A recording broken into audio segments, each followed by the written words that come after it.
What is the result of doing multiple things at once? I often hear people talk about their ability to do multiple things at the same time, working on 2 or more projects at once. Unfortunately, this type of work is increasingly becoming part of our work culture. The ability to do this kind of work is appealing, especially nowadays when information flows throughout many different channels and there are more and more things that needs to be done at the same time. Now, you want to be that person with those great qualities, working on multiple projects at once, right? We tell ourselves that it is good, that we want it, and that we do it. Unfortunately, we can't. And the more we think we can, the worse are we at it. The simpler example from everyday life is driving a car and taking on a mobile phone. Drivers who use phones are involved in more traffic accidents than those who do not, even when using hands-free device. So it's the result of doing multiple things at once.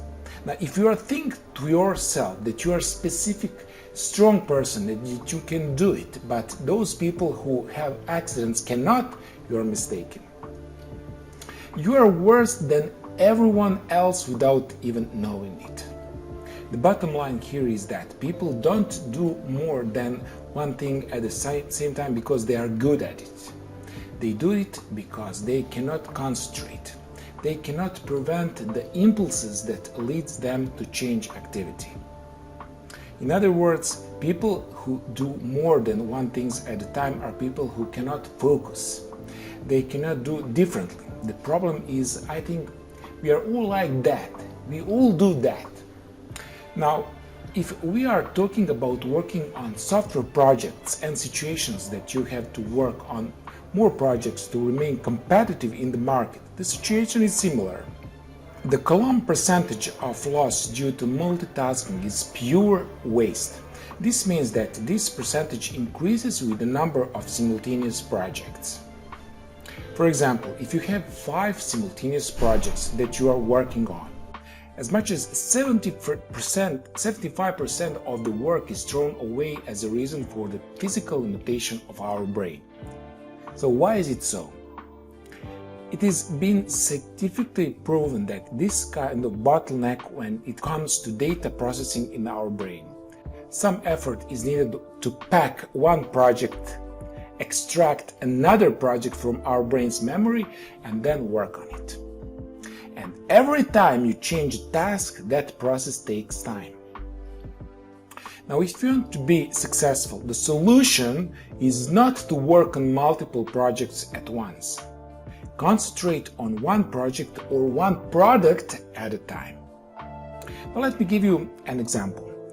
This year you have 3 contracts, which means that you will have to work on 3 projects. Let's call them X, Y, and Z.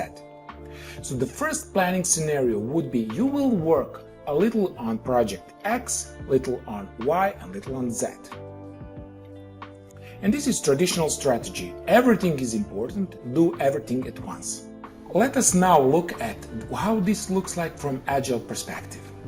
Agile strategy is priorities and focus.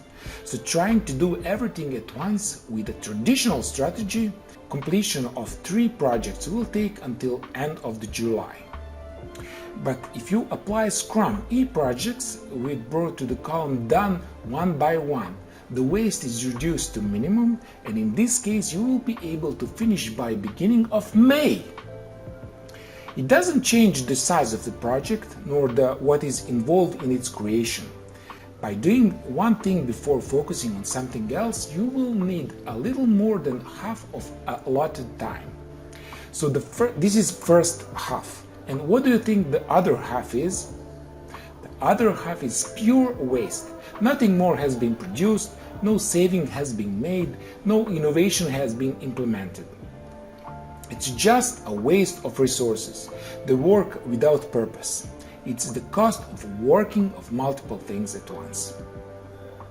I know we are living in a dynamic time where people want different things from us. Calls, emails, tasks, children, boss. But what is important here is to be aware of cost of changing the context of work. It is the very real, and you should try to keep it to the minimum.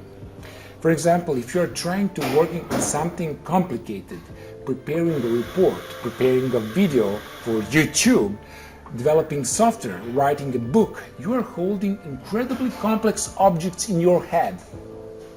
Now you have to take into account dozens of factors. Remember what you have done so far, where you want to go, and what obstacles await you.